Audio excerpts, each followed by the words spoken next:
Our reading continues with verses 43 to 51. The next day, Jesus decided to go to Galilee. He found Philip and said to him, "Follow me." Now Philip was from Bethsaida, the city of Andrew and Peter. Philip found Nathanael and said to him, "We have found him about whom Moses in the law and also the prophets wrote, Jesus, son of Joseph from Nazareth." Nathanael said to him, "Can anything good come from Nazareth?" Philip said to him, "Come and see." When Jesus saw Nathanael coming toward him, he said of him, "Here is truly an Israelite in whom there is no deceit." Nathanael asked him, "Where did you get to know me?" Jesus answered, "I saw you under the fig tree before Philip called you." Nathanael replied, "Rabbi, you are the Son of God. You are the King of Israel." Jesus answered, "Do you believe because I told you that I saw you under the fig tree? You will see greater things than these." And he said to him, "Very truly I tell you, you will see heaven opened and the angels of God ascending and descending upon the Son of Man." The word of the Lord. Thanks be to God. This is our third Sunday in the Gospel of John, and perhaps you've already noticed how different it sounds from the Gospel of Luke, which we began reading about this time last year. The author of Luke's Gospel was more of a historian. The author of John is more of an artist and a poet. Luke was giving an account. John is painting a picture.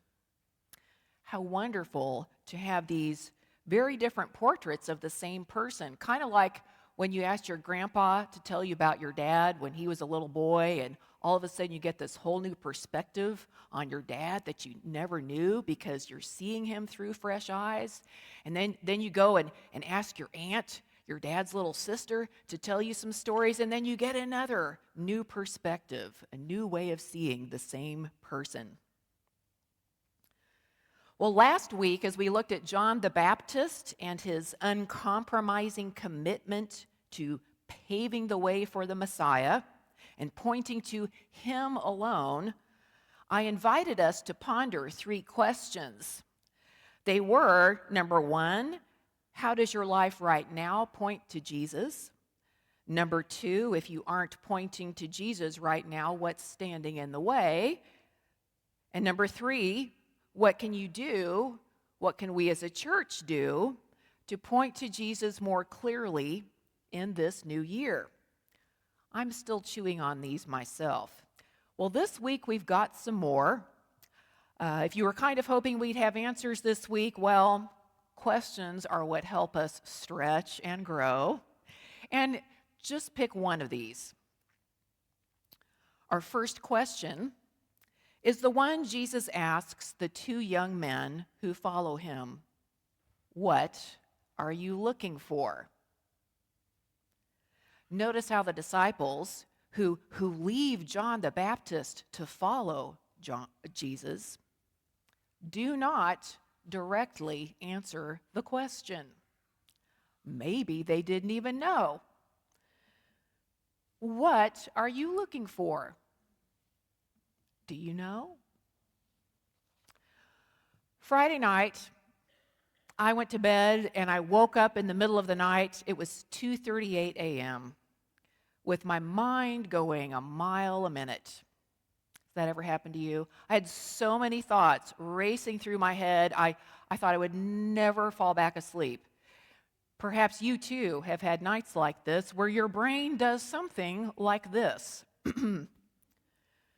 Do I need to tell the ushers we don't have bulletins this Sunday? Yes, otherwise they'll be anxious when they show up Sunday morning and can't find them. Oops, that means I need to tell Steve too. He usually puts out the bulletins for everybody. Who are the ushers this Sunday anyway? I told Jim Martin I was going to review the final draft of our agenda for the session planning retreat on Saturday. When am I going to do that? I have to write my sermon tomorrow. What story can I tell that fits my sermon? Nothing is coming to me quickly like it did last week. People seem to really like that story I told last week. Gosh, I hate it when I have a good story one week and then I can't think of anything the following week. Everybody seems so disappointed. It's like striking out after hitting a home run. I hate that. Sunday afternoon, I have to work on women's Bible study. And since I'm leading that on Monday, that means I have to get Trev in the order of worship for Nancy's service early Monday morning so he can work on that in time for Tuesday. That means two things I have to get done before Monday. And oh my goodness, Nancy's service is Tuesday, and we still have the Christmas decorations up. I got to email the property committee. I got to email the worship team, see if they can get those down in time. Maybe the family won't really mind having Christmas decorations up. What story can I tell for my sermon? Where's the fun thing I can share? Why isn't it coming? Shoot, I still have to make the Star Wars. I didn't delegate that because we were closed this week and we didn't have any volunteers. Is it too late to go to law school? So I tossed and turned for an hour. And then I thought, this is dumb. This middle of the night anxiety cannot be what Jesus wants for me. And then it hit me. Oh yeah, Jesus. Here I am struggling with how to preach on a passage about people finding Jesus and Jesus finding people. And I'm not thinking about Jesus. I'm not even looking for Jesus.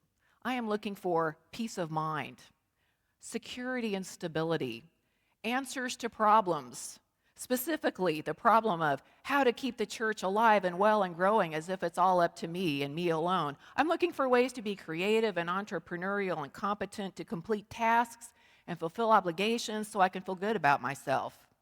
And since the tasks and obligations never end, no wonder I couldn't sleep. So then I thought, oh yeah, Jesus. Jesus. And after struggling to fall asleep for more than an hour previously, I was out in 5 minutes. What are we looking for? Can we be honest with ourselves and just name it? If it's not Jesus, then we can be intentional about turning back towards him. Ultimately, that's where we find what we're looking for anyway. Listen again to what Jesus says to Nathanael. Very truly, I tell you, you will see heaven opened and the angels of God ascending and descending upon the Son of Man. Now, those of you who never missed any worship this fall, where have we heard that language before? Remember last fall when we had the story from Genesis about Jacob tricking his brother and then running far away from his home to escape Esau's wrath? And he spends the night all alone in the wilderness and has a dream about a ladder connecting heaven and earth, and there's angels ascending and descending up and down that ladder. He wakes up and says, God was in this place, and I didn't even know it. Jesus knew that story. Everybody knew that story. And now, instead of God being associated with a place, God inhabits a human being. And the more we come to know this person of Jesus, the Christ, the more we come to understand who we ourselves truly are. What are you looking for? Second question, who is on your team? Today's story is a delightful unfolding of how Jesus begins to gather his disciples. They think they've found him, and in a way they have, but a closer look reveals that maybe they're the ones who've been found. Jesus has been in their midst, as John the Baptist pointed out last week, paying attention, watching, choosing. I love how Jesus meets Simon and immediately gives him a nickname. Hey, you're Simon, I'm going to call you Peter. I'm going to call you Rocky, Rocco, which can be both good and tricky because rocks are solid and strong, but they can be dangerously immovable sometimes. Which leads to another question, not one of our main questions, but still a fun one. What nickname do you think Jesus might give you? Well, even Jesus needs a team. We all need people who believe in us, listen to us, and willingly go with us through life. And if Jesus needed a team, how much more do the rest of us? Some of my middle of the night stress came from not having enough of a team or not calling on my teammates the way I should have. When an individual takes full responsibility for a project that properly belongs to a team, there's going to be stress. And the project probably won't be done as well either. And by the way, I did pay attention to my own stress, and as a result, all of our star words today were hand-lettered this year by my husband, Dusty Nichols, and our good friend, Tom McElroy, who did it with great grace and good cheer, and they did warn me there might be some words in there that I did not intend to put. If you get one of those words, feel free to put it back and grab another one. Where's your team? Who's on it? How will you contribute to your team this year? Third question, who needs you to invite them to come and see?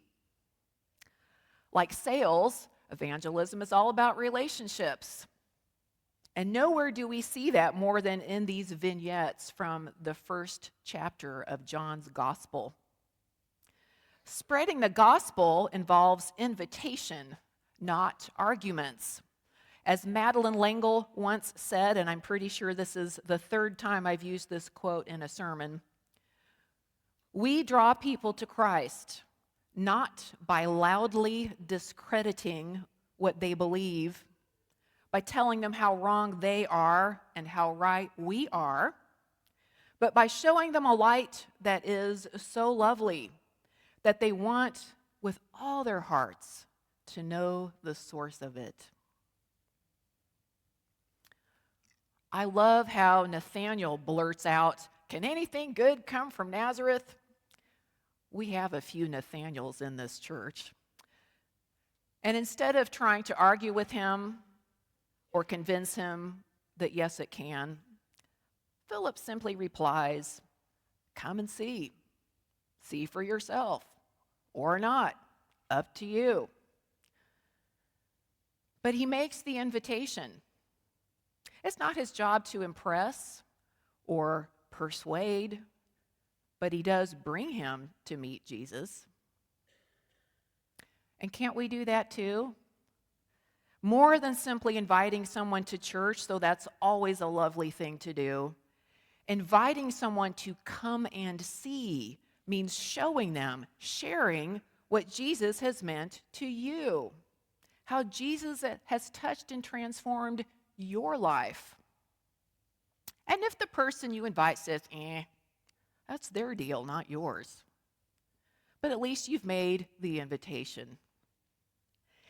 And if everybody you know already has their own relationship with Christ, well, you can ask God to send some new people in your life, if you dare.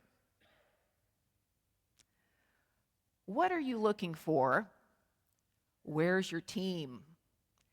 And who needs you to invite them to come and see?